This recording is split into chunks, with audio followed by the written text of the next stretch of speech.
الحمد لله رب العالمين والصلاة والسلام على أشرف الأنبياء وإمام المرسلين قائد الغر الميامين وعلى آله الطيبين وأصحابه الطاهرين ومن تبعهم بإحسان ودعا بدعوتهم إلى يوم الدين. أما بعد، فرئيس الحفل الموقر، أساتذة هذه الدار الأجلاء وإخواني الأحباء، إنني أشعر بشيء كثير من السرور والحبور إذ وجهت إلي الدعوة لإلقاء كلمة متواضعة حول النشاطات الثقافية ودورها في تنمية المهارات. أنتم اجتمعتم في هذه القاعة للاستماع إلى كلمة حول هذه الثقافات، هذه النشاطات الثقافية.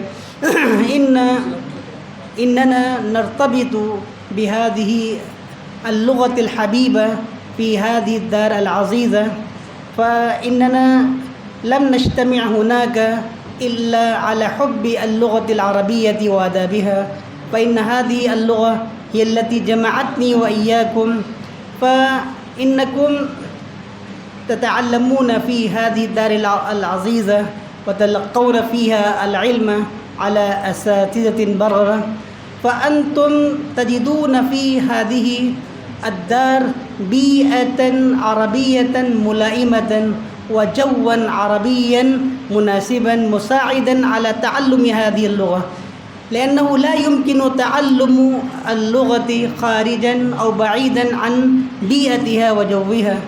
فأنتم بفضل الله سبحانه وتعالى تتفيئون ظلال هذه الدار، وأنتم تتنفسون في أجواء عربية، فأنتم لا تجدون أمثال هذه الأجواء العربية في مؤسسات تعليمية بصورة عامة، فإن هذه الدار تمتاز عن شقيقاتها العلمية بهذه الميزة البارزة، فإن الطلاب الذين درسوا في هذه الدار ويدرسون في هذه الدار هم يمتازون بهذه الناحية. فيجب علينا أن نسهم في كل نشاط من النشاطات الثقافية. فنحن نتحدث الآن عن الثقافة، فإن كل ما نتعلمه من علوم وفنون وصناعات كلها يدخل في ضمن الثقافة. فهذه اللجان المختلفة التي تعمل تحت إشراف النادي العربي بما فيها اللجنة الخطابية واللجنة الثقافية واللجنة الصحافية، كيف تستطيع أن تتقدم هذه اللجان في مجالها؟ فإن كل نشاط نقوم به من النشاطات الثقافية هو يحتاج منا إلى تنمية ثقافتنا.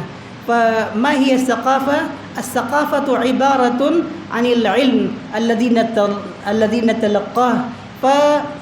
فإذا قال قائل إنه مثقف، فأريد به أنه متعلم، هو ذو علم له علاقة بالعلم.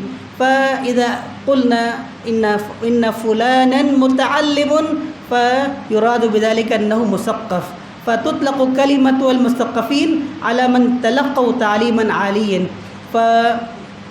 فهذه اللجنة الثقافية التي تعقد برامجها، وهذه اللجنة الخطابية التي نحن نسهم فيها، وهذه اللجنة الصحافية التي تهتم بنشر المقالات والبحوث العلمية، كلها تدور حول الثقافة. فكيف تتقوى وتتحسن ثقافتنا؟ فلا نستطيع ذلك إلا إذا كنا متقنين للعلوم العربية، فإذا كنا مقتدرين وممتلكين لناصية البيان استطعنا أن نخطب خطابة قوية مؤثرة آخذة بمجامع القلوب. فإذا لم نهتم بهذا الجانب لا تكون ثقافتنا ثقافة مؤثرة. فيجب على كل طالب منا من طلاب هذه الدار أن يهتم بالثقافة. فكيف تكون ثقافته جيدة، وكيف يرتفع مستوى هذه الثقافة؟ لا يرتفع ذلك إلا عن طريق الجهود الجبارة التي يبذلها في تلقي اللغة العربية وتعلمها. فإذا كان محسنا للتعبير عما في نفسه، يجيد التعبير عما في نفسه، استطاع أن يكون خطيبا بارعا. فيجب لكل طالب أن يقبل إقبالا كليا على استظهار أجمل ما يجده في الكتب من عبارات رشيقة ومن تعبيرات جميلة وجمل جيدة. فإذا اهتم بهذا الجانب استطاع أن يفصح عما في نفسه، أن يعبر عما في نفسه. فإن كثيرا من الطلاب الذين لا يعتنون بهذا الجانب ينقصهم التعبير عما في نفوسهم، يختلهم اللسان ويخونهم البيان. لماذا؟ لأنهم لم يلتفتوا إلى هذا الجانب حق الالتفات، ولم يميلوا ذلك ما كان ينبغي لهم أن يميلوا إلى ذلك. فيجب علينا أن نهتم بهذا الجانب، يعني أن تكون لدينا عبارات محفوظة في ذاكرتنا. علينا أن نكثر من استظهار هذه الكلمات الجيدة والتعبيرات الجميلة والعبارات الرشيقة. فإذا فعلنا ذلك كنا من الذين يحسنون التعبير عما في أنفسهم، يستطيعون أن يلقوا كلمات قوية مؤثرة. فسواء كنا نتحدث عن اللجنة الخطابية، فيجب علينا كذلك أن نحفظ كثيرا من الخطب القوية المؤثرة.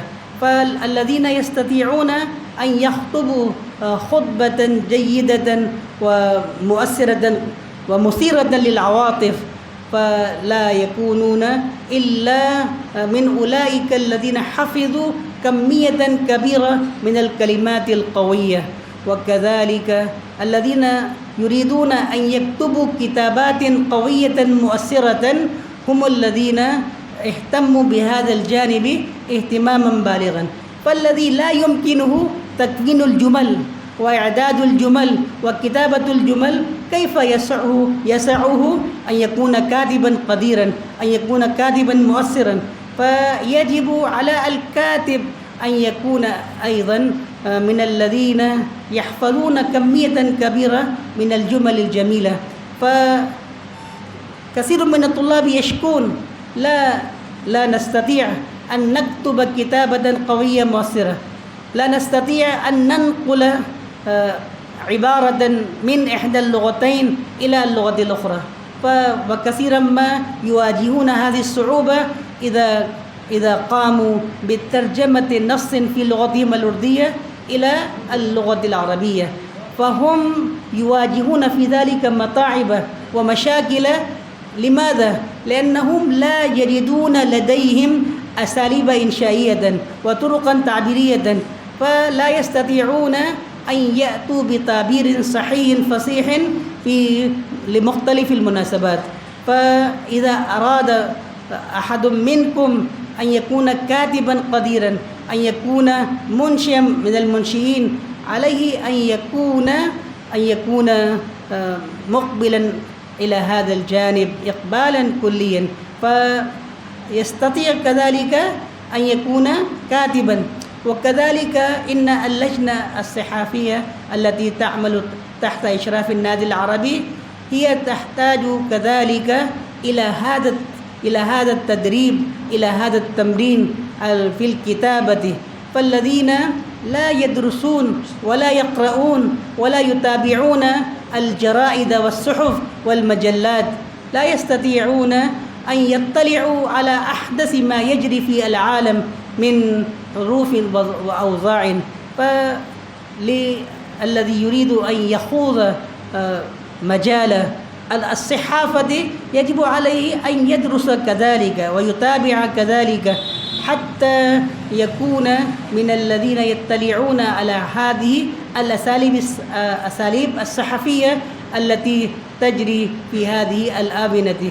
فكل ما تقومون به من نشاطات هي تدور حول الثقافة.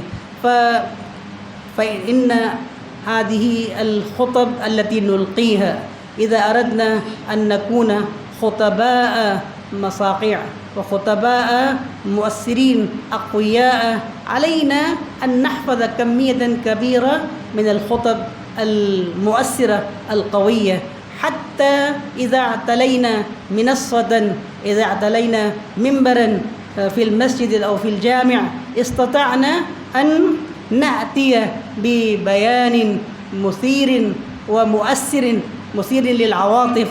فإن كل ذلك يحتاج منا إلى تنمية مستوى أو رفع مستوى الثقافة. فما دامت ثقافتنا ضعيفة ومنهارة لا نستطيع أن نقوم على ذلك بناء علميا وأدبيا رفيعا. فنحتاج لذلك إلى أن نكثر من استظهار الجمل والتمرن على الكتابة حتى نقتدر على كتابة قوية مؤثرة. فكل ما نقوم به من النشاطات الثقافية كلها ترجع إلى التقدم في مجال العلم. فإن الثقافة لها علاقة وثيقة بالعلم. فما دمنا لا نتقدم في مجال العلم تكون ثقافتنا ضعيفة. فهذه النشاطات التي أنتم تقومون بها من خلال الإسهام في الحفلات الأسبوعية للخطابة للنادي العربي في مختلف أيام السنة ولا سيما يوم الخميس. فهذه الإسهامات التي أنتم تسهمون بها هي إسهامات تؤدي بكم إلى نجاح في مستقبل حياتكم. فإذا أحببتم أن يكون لكم مستقبل لامع ظاهر مشرق فعليكم أن لا تدعوا فرصة من الفرص التي يتيحها لكم النادي العربي إلا وتغتنموه وإلا تنتفعوا به. فعليكم ألا تتركوا هذه الفرصة تذهب سدى وتضيع، لأن الوقت إذا ضاع لا يعود. فأنتم ما شاء الله اجتمعتم هناك في عدد كبير هائل. فلم أرى مثل هذا العدد منذ سنتين أو منذ عدة سنوات ما شاء الله، بفضل جهود إخواننا الذين هم يكدحون ويجتهدون ويبذلون قصارى جهودهم لتنمية مهارات الطلاب عن طريق توفير الفرص لكم حتى تزدادوا علما وحتى تتحسن لغتكم وحتى يتقوى أدبكم. فكل هذه الجهود التي يقوم بها إخواننا المسؤولون عن النادي العربي هم يستحقون منكم الشكر والتقدير، فإنهم يتعبون أنفسهم ويجهدون نفوسهم لكي تزدادوا علما، لكي تتقدموا في مجال العلم. فهذه النشاطات الثقافية بما فيها الحفلات الخطابية والحفلات الصحافية والحفلات الثقافية كلها تعتني بهذا الجانب اعتناء بالغا. فأنتم عقلاء فأنتم تفرقون بين ما هو حسن وبين ما هو غير حسن، فتستطيعون أن تقدروا هذه النعمة حق قدرها حتى لا تفوتكم هذه الفرصة الثمينة الغالية. فعليكم أن تقدروا هذه الحفلات الثقافية التي تزيدكم نشاطا علميا وأدبيا وثقافيا وصحافيا. فهذه فرصة سانحة لكم أيها الإخوة الأعزاء أن لكي تنتهزوها وتستفيدوا بها أيما استفادة. فهذه أول فرصة نجتمع فيها في هذه القاعة للنادي العربي. فإنني أرجو أنكم تجتمعون بهذا العدد في كل حفلة تقام في هذه القاعة إن شاء الله تبارك وتعالى حتى تستفيدوا بهذه الفرص حق الاستفادة وتغتنموها حق الاغتنام.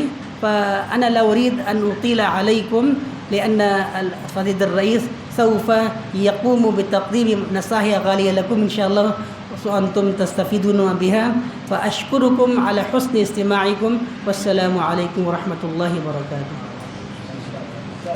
ما شاء الله، أنتم استمعتم إلى كلمة الشيخ والمحاضرة القيمة حول الثقافة، النشاطات الثقافية ودورها في تنمية المواهب اللغوية. إذا كان عندكم سؤال أو إشكال أو أي شبهة حول هذا الموضوع فلكم 5 دقائق تقدمون السؤال إلى الشيخ، وإن شاء الله أنتم تجدون الجواب والحل الشافي لهذه الأسئلة. كل من يريد أن يسأل لابد أن يأتي للمنصة ويوجه السؤال، بعد ذلك إن شاء الله يرد على ذلك السؤال. تفضل، والمجال مفتوح للجميع يا شباب، وإلا نحن نسألكم سؤال. تفضل. لازم أن يكون. السلام عليكم. كما سمعنا أن الشيخ الدكتور قال لا بد لنا أن يكون عندنا كمية كبيرة لاستخدام يعني مهاراتنا في أي مجال. لكن الشيخ سؤالي، ما هو أسهل طريق لجمع هذه الكمية مثلا يوميا أو أسبوعيا؟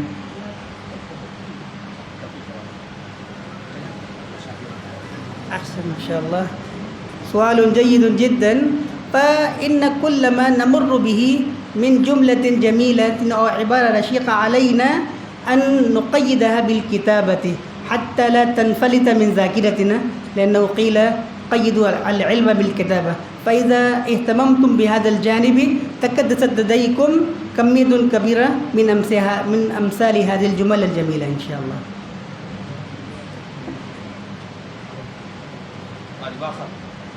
كل أحد عنده سؤال يا شباب؟ تفضل. ما شاء الله جيد جدا. هذه الحيوية نحن نريد. شكرا جزيلا يا أستاذنا الفاضل أنك أعطيتني فرصة ذهبية. أنا أسألكم سؤالي هذا: كيف أنا أحسن كتابتي باللغة العربية؟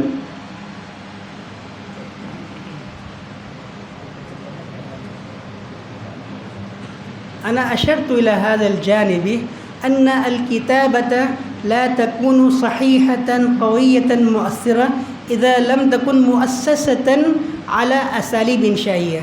فإذا كانت الأساليب الإنشائية محفوظة لديكم استطعتم أن تنسجوا على منوال ذلك جملا كثيرة. فهذا هو الطريق الأمثل والأفضل لكتابة صحيحة مؤثرة.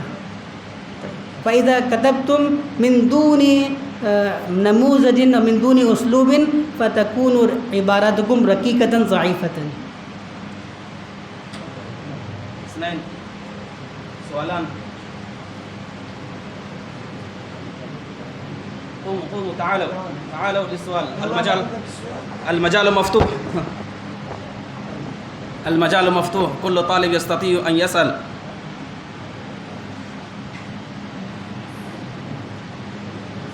فضلوا.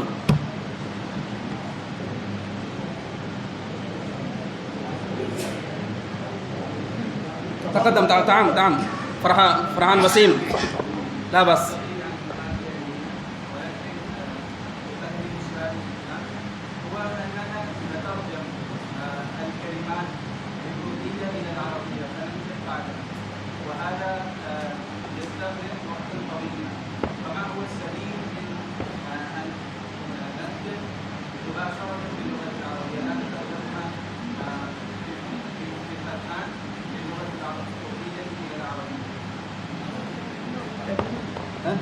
في الترجمة مشاكل الترجمة مشاكل كيف يستطيع أن يتغلب على صعوبة الترجمة؟ لا يمكننا أن نتغلب على مشكلة الترجمة ولا سيما من العربية أردية إلى العربية إلا إذا كانت لدينا نصوص ونماذج نستطيع أن ننسج على منوالها. فإذا قمنا بترجمة نص أردي إلى اللغة العربية ترجمة حرفية تكون تلك الترجمة غير مقبولة، فلا بد لنا أن نأتي بتلك الأساليب التي سبقت لنا دراستها أو قراءتها. عند ذلك نستطيع أن نكتب كتابة صحيحة مؤسسة على معرفة القواعد. فمعظم الطلاب لا يلتفتون إلى هذا الجانب بل يترجمون كما يشاءون دون أن يقتدوا بذلك في ذلك بالآخرين. فلا بد لنا من تتبع آثار المتقدمين الذين كتبوا مثل ما تريد أن تكتب. فإن الترجمة تحتاج إلى نماذج وإلى أساليب، وإذا لم تكن ترجمتك مؤسسة على هذه النصوص وعلى هذه الأساليب والنماذج فتكون ترجمتك ترجمة ضعيفة مهلهلة مفككة. تفضل بسرعة.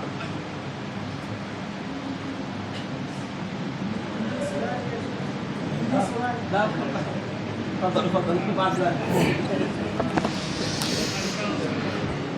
مع الشكر الجزيل لمحاضر الكريم الدكتور محمد نزير الندوي، أقدم إليكم سؤالا وهو يريد أن يقول صاحبي وأخي أن لما نريد أن نتكلم باللغة العربية أو لما نريد أن نكتب باللغة العربية نفكر في أذهاننا باللغة الأردية وبعد ذلك نترجم إلى اللغة العربية، فكيف يمكن أن بغير تفكير باللغة الأردية ننطق ونسمع ونكتب اللغة العربية مباشرة؟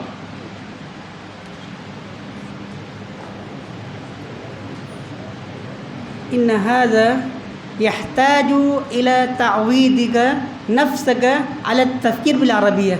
الإنسان لا يمكنه أن يفكر بالعربية مباشرة، فهو يحتاج إلى أن يعود نفسه على ذلك مرات وكرات، ثم إنه يتعود على التفكير في اللغة العربية بصورة مباشرة، وإلا يعود ذلك عليه صعبا. فإن الإنسان لا يتعود على شيء في يوم أو يومين أو عدة أيام، بل هو يحتاج لذلك إلى مدة طويلة حتى يتعود على التفكير باللغة العربية بصورة مباشرة.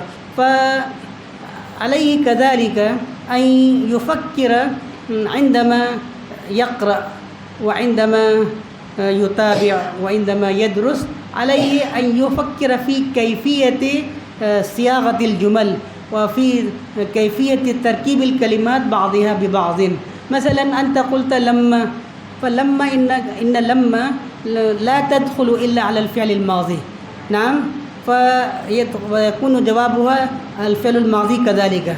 فنحن لا نلتفت إلى هذا الجانب، أين نستخدم إذا، أين نستخدم لما، أين نستخدم حين أو هكذا.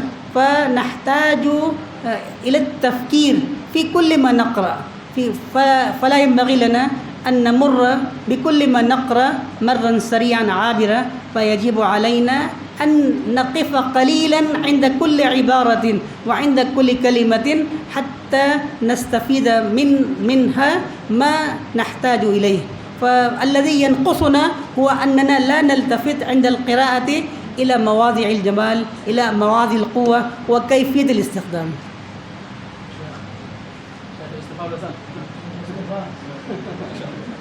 والله كلمة رائعة وتكون كلمة أنا كطالب أوجه سؤالي إلى حضرة الأستاذ، وقد تفضل فضيلته آنفا بقول أننا عندما نمر من خلال دراستنا للنصوص الأدبية لا بد أن نتنبه على مواضع الجمال هناك وعلى الجمل والكلمات الجميلة، ولكن كطالب أنا أوجه إليه السؤال: هل يمكن أن تفيدنا بشيء من العلامات أو الأمارات التي تدلنا على حسن وقبح العبارة أو الجملة؟ كيف نتعرف عليها وكيف نميزها من غيرها من خلال دراستنا؟ هل هناك شيء يفيدنا به الأستاذ؟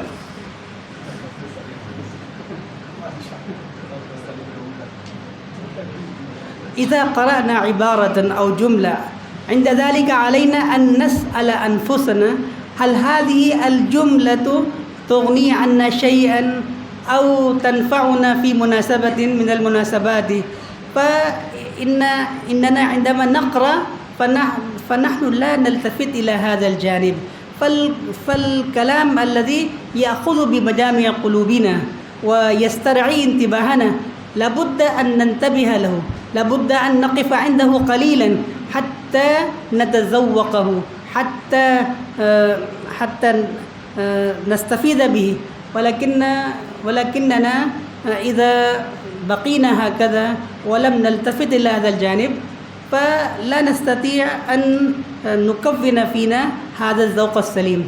فإن ما سألتني عنه يا أخي الكريم إنه يحتاج إلى دربة، إلى مران طويل. فالإنسان إذا أكثر من المطالعة والدراسة فتكون لديه ذوق سليم يعينه على معرفة ما هو حسن ومعرفة ما هو غير حسن، لأنكم كما قرأتم الذوق السليم هو العمدة في معرفة ما هو الصحيح وما هو غير الصحيح. فلا يتكون هذا الذوق السليم إلا بعد بذل جهود جهيدة وبعد بذل مجهودات كبيرة. فأنتم إذا واصلتم مسيرة الدراسة والقراءة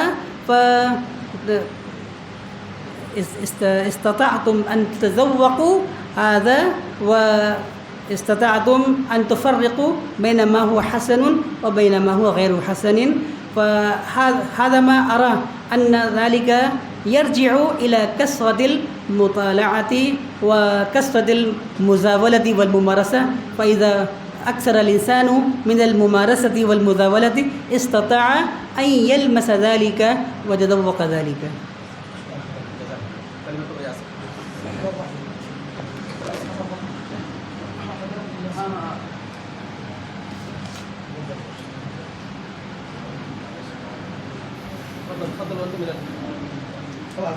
هذا مجالكم. صاحب الرقم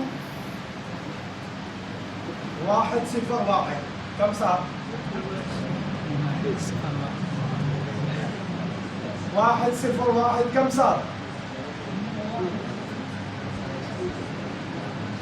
نعم يا شباب كم رقمه؟ كم صار يا شيخ؟ أول سؤال 101 كم صار؟ بالعربية كلها كم العدد؟ ها؟ تفضل.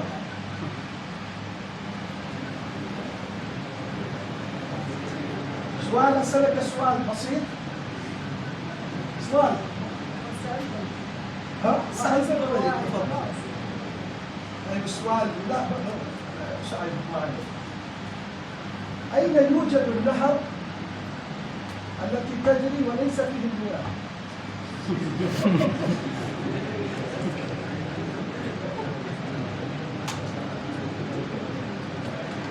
ها؟ هل أحد يعرف وله جائزة مني؟ بالخريطة. بالخريطة هو قام. تفضل. هذا له جائزة يا شيخ؟ تفضل. لا تحرم يا شيخ. ما عليك. الله خير.